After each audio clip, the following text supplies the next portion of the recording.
con, ça ose tout. C'est même à ça qu'on les reconnaît. Marcel est la flotte. Où est le vin? Je veux du vin. Heroes de puta. Bonjour à toutes et à tous, on se retrouve une nouvelle fois pour une émission où on revient sur des films qui nous ont marqués, des films références, plus ou moins connus. Aujourd'hui, je suis comme d'habitude avec Julien. Comment ça va? Ça va très bien, et toi? Ça va, ça va. Prêt pour parler d'un chef-d'œuvre intemporel du cinéma? Oh, bon, ma foi, nous ne faisons que de parler de chef-d'œuvre, donc un de plus au compteur. Alors aujourd'hui, c'est moi qui ai choisi le film. Il s'agit des 7 samouraïs.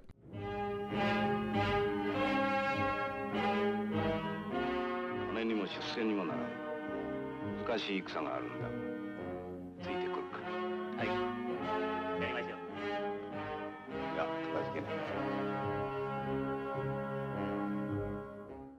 Alors les 7 samouraïs, réalisé par Akira Kurosawa, il est sorti en 1954. Raconte l'histoire d'un village attaqué par des bandits et ses habitants prennent la décision de faire appel à 7 samouraïs pour les défendre. Et s'ensuit alors, je ne sais pas, voilà, c'est le film. Yes. Ça, c'est un résumé qui donne envie, ça. Ouais, clairement. Alors les 7 samouraïs, c'est quand même un film, l'un des plus grands films du cinéma. Il suffit juste de voir son impact sur le cinéma moderne, toute sa façon de raconter le récit qui se dégage de Akira Kurosawa. Par exemple, tous les films de super-héros, tous les Marvel, tout ça, découlent quelque part de ce film, de par sa narration. C'est ça le plus grand accomplissement de Akira Kurosawa, qui est l'un des plus grands réalisateurs de l'histoire du cinéma. Il suffit de voir sa filmographie, avec notamment ce film, mais entre autres Yojimbo, et bien d'autres. je sais plus bien. Ouais, grave, attends, il y a quoi d'autre? Je sais plus. Il y a Yojimbo. Moi, j'en avais acheté un en Blu-ray, là. À Rashomon, j'avais acheté. Et il faut savoir que tous ces films ont pratiquement été remakés. Par exemple, pour les 7 samouraïs, il y a le fameux Les 7 mercenaires, et un peu moins fameux, le dernier 7 mercenaires. Pour Yojimbo, il y a pour quelques dollars de plus de Sergio Leone. Donc voilà, aujourd'hui je voulais parler surtout des 7 samouraïs, parce que je l'ai revu pour l'émission et c'est juste incroyable en fait. Ce qui est marrant, c'est que c'est totalement, comme tu le dis, la narration qui a été reprise pour tous les films où il y a un héros, ou ouais, donc tous les super-héros. C'est un peu un film de chevet pour tous les réalisateurs type Scorsese, qui c'est qui se dit de Kurosawa? George Lucas pour Star Wars, je m'en souviens. Ah ouais? Ouais, il cite tout le temps Kurosawa dans ses références. Bon, en gros, c'est plus lui pour le côté figure du maître et d'élève avec les samouraïs et tout ça, mythologie et aventure. C'est ce dont il s'est inspiré pour Star Wars. Mais ce qui est marrant, c'est dans le montage de ce film-là. Il a vraiment un montage alterné, ce qui était assez novateur pour l'époque, où tu suis tantôt les samouraïs et les paysans, et tantôt les bandits, tu vois. Surtout dans la mise en scène, moi ce qui m'a marqué, c'est la différence avec aujourd'hui. C'est un film très brutal, très cru, dans l'action qui se dégage des images, tu vois. Et au lieu de faire, comme aujourd'hui, une dizaine de plans pour montrer une action, lui, il n'en fait qu'une, tu vois. Je prends un exemple, le duel, au début, comme ça, je spoil pas trop le film. Au début, il y a un duel entre le samouraï stylé, j'ai oublié son nom, mais tout le monde reconnaîtra lequel. Celui qui ressemble un peu à David Carradine. Je sais pas, il me fait penser à lui, je sais pas pourquoi. Ouais, carrément. Il y a un fameux duel dans une espèce de cour dans un village. Et en fait, c'est juste un long plan fixe où tu as le duel entre les deux. Et au fond, tu as la foule. Dans la mise en scène d'aujourd'hui, on aurait décortiqué ça entre le duel, des inserts sur les épées et ce genre de choses. Puis on va sur 10 plans, quoi. Voilà, c'est ça. On aurait eu la réaction du public. Là, pour le coup, on est juste sur un seul plan avec le public en fond et qui réagit à chaque mouvement. En fait, c'est beaucoup plus impactant pour le spectateur dans ce genre de mise en scène et je trouvais ça, encore une fois, très moderne. Et à l'époque, je pense qu'il n'y a qu'un Sergei Eisenstein qui est capable de décortiquer l'action de manière aussi brutale et aussi réaliste. Ah, sur ça, je suis totalement d'accord. C'est un film qui est maîtrisé de bout en bout, surtout moi qui aime le montage. Là, c'est excellent sur ses prises de décision, parce que je suis d'accord avec toi, t'as des scènes qui vont être décrites en un plan et d'autres des grandes séquences de bataille où c'est fait en multicam, tu vois, ce qui est assez novateur encore pour l'époque aussi. Et sur ça, il a été très fort. Mais je reviens, encore une fois, c'est ce montage alterné. C'est ce que tu retrouves maintenant tout le temps sur des films comme Rocky, où tu sais, les séquences d'entraînement des uns des autres. Tout ça découle de Kurosawa, hein, et des 7 samouraïs. Après, moi, j'avoue, j'ai connu les 7 mercenaires avant les 7 samouraïs. J'ai quand même un grand amour pour les 7 mercenaires, hein, de John Sturge, pas celui d'Antoine. Ouais, je vois ce que tu dis. Après, moi, je préfère les 7 samouraïs, déjà parce que j'ai pas vu les 7 mercenaires. Et c'est Ouais, l'un voilà. Fin de c'est l'histoire. l'un des films, des grands films que j'ai pas vu, je sais pas pourquoi. Il faudrait Non, que mais je en m'y plus, mette, c'est en un all-star game, quoi. T'as que des grandes stars qui jouent dedans, c'est extraordinaire. Puis il y a le côté hollywoodien qui est bien utilisé. Mais après, dans la maestria de la mise en scène, Kurosawa, c'est une claque, hein, les 7 samouraïs, hein. C'est vraiment incroyable. Et après, il y a aussi le fait d'être plongé dans la culture japonaise de l'époque. Il n'y a pas de nouveauté, par exemple, si je devais regarder les 7 mercenaires, c'est un western, je connais à peu près l'ambiance, tu vois. Alors que les 7 samouraïs t'emmènent quand même à une époque, à une culture Oui, qui est... t'as un dépaysement, ouais. Ouais, c'est ça, dépaysante et surtout fascinante. Parce qu'on parle des 7 samouraïs, on peut rentrer aussi dans le propos du récit. Ces 7 samouraïs représentent un peu le code de l'honneur, qui sont mis en confrontation avec la façon de vivre, de survivre des paysans, qui est tout à fait à l'opposé de leur mœurs. Par exemple, si je prends un exemple, j'ai pas envie de spoiler, mais bon, je suis un peu obligé. Lorsqu'ils capturent l'un des bandits, et que les samouraïs essayent d'empêcher l'exécution du bandit pour avoir des informations. Mais en contrepartie, il y a la dualité avec les paysans qui veulent juste l'achever, en fait. Il y a toute cette confrontation des espèces d'idéaux et de façons de vivre aussi dans tout le film qui fait ressortir un malaise. Il y avait un certain malaise sur les paysans. Je savais pas s'il fallait les apprécier ou pas, fallait avoir de l'empathie ou pas. Et en plus, quand tu mets en perspective la fin et la dernière scène où ils chantent, ah putain, spoiler, où ils chantent et littéralement ils sont déjà passés à autre chose alors que la moitié des samouraïs sont fait buter. Cette dualité des idéaux de l'époque et la façon de vivre des personnes, très intéressante aussi, tu vois. Oui, il y a une véritable, je suis d'accord avec toi, une véritable confrontation d'idées et un symbolisme entre les villageois qui sont les victimes quand même, qui viennent chercher les samouraïs. Alors les villageois, c'est vraiment un esprit plus terre à terre, c'est la survie, c'est la continuité. Ils sont mis au même niveau que les samouraïs qui, eux, ont le code d'honneur. C'est un peu le romantisme, c'est une certaine idée de la vie qui est en fait vouée aussi à disparaître. Ce qui fait écho un peu à tous les westerns à certains films dont on a parlé dans cette série-là, où on est à la fin d'une époque ou à la fin d'un monde. Et cette scène de fin, justement, c'est ce que tu décris totalement. Tu sais même plus si tu dois être content pour les villageois ou pas, parce que les mecs, genre, ils s'en prennent le total, quoi. La vie, elle continue, ça y est, ils ont gagné, fin de l'histoire, alors que les samouraïs, ils se rendent compte que eux, c'est pas comme ça qu'ils voient les choses. Et c'est une fin amère, quand même, hein, mine de rien. Exactement, j'allais sortir ça, c'est la fameuse fin douce amère, où tu sais pas vraiment trop quoi penser, si tu dois avoir de l'empathie pour les villageois ou pour les samouraïs. Surtout, il y a ce plan qui est assez incroyable, où tu as les samouraïs qui, un à un, passent devant toutes les tombes, cette espèce de colline avec toutes les tombes. C'est l'un des plus beaux plans pour résumer en fait toute la façon de penser des samouraïs, et surtout finir le film là-dessus. Cette fameuse, la fameuse fin douce amère que les spectateurs de Game of Thrones adorent, tu vois. Enfin, adorent. Effectivement. Je suis pas sûr qu'ils adorent, mais c'est le fameux mot des showrunners qui est devenu un peu à la mode depuis, tu vois. Non, mais c'est vrai. Et puis, non, c'est vrai que c'est une fin douce amère. Moi, j'ai trouvé ce film incroyable.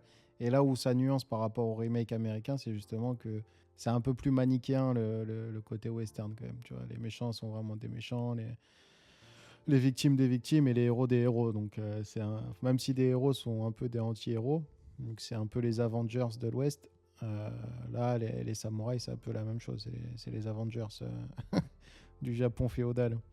Mais c'est beaucoup plus nuancé, c'est beaucoup plus gris. Et ce qui rend ce film aussi attachant. On peut parler du jeu des acteurs. Toshiro Mifune, l'acteur fétiche de Akira Kurosawa, qui ici fait un peu le lien entre les villageois et les samouraïs, parce qu'il est ni l'un ni l'autre, mais en même temps il est les deux, tu vois. Et cette façon bestiale qu'il a aussi de représenter son jeu d'acteur et son personnage dénote du cinéma japonais dans son ensemble.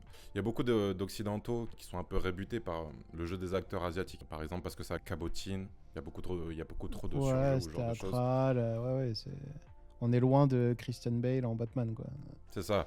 c'est grandiloquent, c'est tout ça. Mais une fois que tu acceptes ce concept, donc, par exemple, dans ce film, il y a beaucoup de naïveté qui est représentée aussi par le jeune premier qui veut devenir samouraï et celui qui couche avec la fille, tu vois. C'est vrai que quand tu tombes sur du cinéma asiatique type chinois et japonais, quand t'es pas habitué, c'est pour certains, ça va être difficile de passer outre ce style de jeu parce que tu vas te dire ça me sort du film, ça paraît trop irréel, trop surréaliste, ils en font trop, machin. Trop théâtral, parce que c'est très inspiré du théâtre chez eux, les histoires. Bah, c'est vrai que je suis d'accord, je peux que vous inviter à passer outre, parce que une fois que tu l'acceptes, et en plus, de toute façon, ça fait partie de l'art, il y a des choses qui diffèrent, et tous les cinémas diffèrent. Après, on peut aimer ou ne pas aimer, ça c'est une autre histoire, mais il faut au moins accepter qu'on te raconte l'histoire telle qu'on te la raconte. Et là, honnêtement, je trouve qu'il n'est pas difficile de passer outre, tant l'histoire, la manière dont on te la raconte est extraordinaire. Donc pour moi, oui, vous arrêtez pas au jeu qui peut dénaturer du jeu des comédiens occidentaux, parce que là c'est sûr que c'est différent. Mais après c'est comme quand tu regardes un film de Bollywood, tu vois, genre Ouais, c'est voilà. totalement t'acceptes le fait que c'est capillotracté, que le mec il peut lancer des tigres avec ses mains, tu vois, genre t'acceptes, c'est les règles du jeu, et c'est ce qui en rend même un cinéma limite intéressant, parce que quand tu vois tous les films que Hollywood propose maintenant, qui sont quasiment tous les mêmes sur 5 registres, on va dire, bah là c'est intéressant de s'ouvrir à un autre cinéma, et c'est aussi intéressant que tu aies choisi ce film-là, du coup, qui a en plus permis à Hollywood, parce que Hollywood reprend tout, de se refaire une façon de raconter les histoires grâce à un auteur qui est Akira Kurosawa. Et puis de toute façon, si vous acceptez de regarder des trucs comme Plus belle la vie, où pour le coup les acteurs sont horribles, ça va, faites un effort aussi sur les 7 samouraïs. Bah, c'est sûr, bah, même au-delà de Plus belle la vie, hein, tu prends n'importe quelle série produit 100% Netflix, c'est éclaté au sol, hein, le jeu d'acteur C'est vrai ça. est classico-classique à se taper la tête contre les murs. Mais faudra qu'on parle de ça un jour dans une émission spéciale, parce que ça aussi je comprends pas. Il me semble qu'on a des bons acteurs en France, mais pourquoi ils prennent les plus nuls à chaque fois?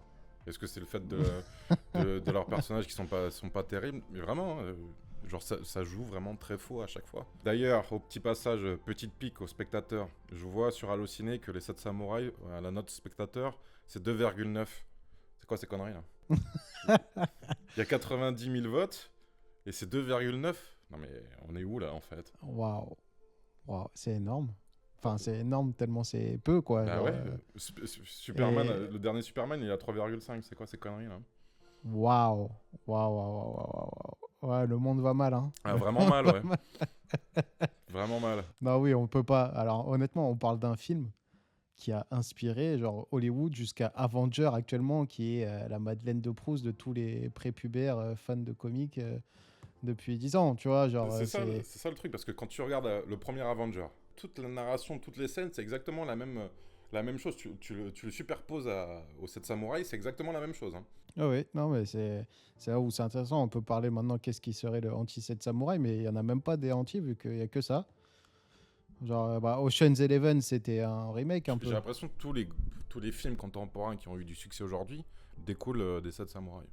Et d'Akira Kurosawa dans sa globalité. Ouais, donc pour moi, si vous aimez le cinéma, c'est un film, de toute façon, t'es obligé de l'avoir vu. Si t'aimes le cinéma et si t'as envie en plus de découvrir quelque chose et de paraître intelligent, je pense que les 7 samouraïs, vous pouvez remonter la note. Hein. C'est pas 2,9 loin de là, on est plus proche des 4,5, 5. Hein. Non, mais c'est vrai. C'est vraiment un scandale. Mais d'ailleurs, pour moi, je tweetais un truc sur ça avec mon compte La Séance, c'est que en ce moment, alors je sais pas si en mode armée numérique ou quoi, mais il y a beaucoup de records sur les scores Rotten Tomato, et c'est mis en avant même que je crois là c'est sur Peacemaker l'a sortie.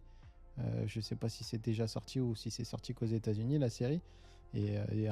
Par contre, ce qu'il y a de bien, c'est qu'il sort un épisode toutes les semaines. Il laisse le temps entre. Ouais, HBO. Il a pas fait sortir la totale. Mais du coup, c'est une série qui a déjà 100% sur Rotten Tomato. Tu te dis bon. Au bout d'un moment, c'est quoi ces bordels? C'est ça aussi, j'ai vu la bande-annonce, il y a un film d'horreur là qui va sortir avec Dave Franco et sa femme, je crois, Alison Brie, c'est ça. Ah, Together. Ouais, voilà, Together. Bah, il est sorti, ouais, il est sorti. Et dans la bande-annonce, logiquement, une bande-annonce, ça te montre un film qui n'est pas encore sorti. Ça te met déjà 100% sur Rotten Tomatoes. Ouais, tu En fait- vois, c'est En fait, c'est quand même- qui c'est quand fait même les fou. critiques de ce genre de site? C'est pas la presse, Je sais pas. c'est le public. Je comprends rien, en fait. Parce qu'à la limite, tu Bah, vois... c'est censé être le public, mais ouais, je sais pas. bah, je Ouais, sais mais pas. quel public? Qui est censé l'avoir vu avant qu'il soit sorti? C'est ça que je comprends pas. Bon, après, bref, ça aussi, ça mérite une émission parce que les films qui sont notés en avant-première par tous les influenceurs à la con qui ont 2-3 abonnés sur TikTok et qui se spécialisent en critique de cinéma juste parce qu'ils ont été invités à l'avant-première et qu'ils ont eu des goodies, ça aussi, on pourra reparler de tout l'aspect marketing de ce milieu qui se détériore de plus en plus. De toute façon, quand tu vois que TikTok est devenu partenaire officiel du Festival de Cannes, allez, je pense qu'on est vraiment sur la pente descendante. Et, tu vois, un mec comme Akira Kurosawa, tu vois, il est en train de se retourner dans sa tombe, j'ai l'impression, quand il voit ce genre de choses. Mais bref. Non, mais oui, alors moi, je me désolidarise totalement des propos de Sébastien. Pourquoi? J'ai un compte TikTok, vous suivez la séance. Moi, je peux bien aller aux Ouais, mais justement, avant-premières toi- et critiquer vos films. Ok, Il n'y a ok. aucun souci. Mais toi, t'es pas invité aux avant-premières parce qu'à la limite, toi, t'aurais un jugement impartial, on va dire. Enfin, j'ose espérer parce que. Oui, oui. Ah, je sais pas, moi, tu me donnes 2-3 goodies, pourquoi Ouais, pas. ouais, Hein. c'est vrai, c'est vrai. Bah après, peut-être qu'au final, si le film est pourri et que t'as 2 ou 3 goodies à la fin, ça désamorce ta déception. Non, ouais, après, non, là où je suis d'accord avec toi, c'est les avis. Enfin, là, je suis choqué qu'il ait que 2,9 et je vois pas comment il a pu se faire démonter comme ça, le film, quoi. Et surtout sur 100 000 notes. Enfin, ça veut dire que c'est à peine la moyenne, quoi. C'est à peine au-dessus de la moyenne. Ouais. C'est ouf. Sachant que, bon, pour un film, généralement, les gens, ils mettent 3-4. Waouh. Là, on parle d'un chef-d'œuvre, hein, les gars. Hein. Là, le monde entier est d'accord. Tous les cinéastes sont d'accord. Et on parle pas des critiques, on parle des mecs qui font des films. Ils sont d'accord pour dire que, ouais, c'est un grand film. De toute façon, l'histoire le prouve. Enfin, si on s'inspire d'un gars pour raconter les histoires, c'est que le gars, il a tapé dans le mille. Et honnêtement, courez voir les 7 samouraïs, ça vaut le coup. Et après, vous pouvez vous faire les versions américaines et italiennes, toutes celles que vous voulez, mais commencez par la base.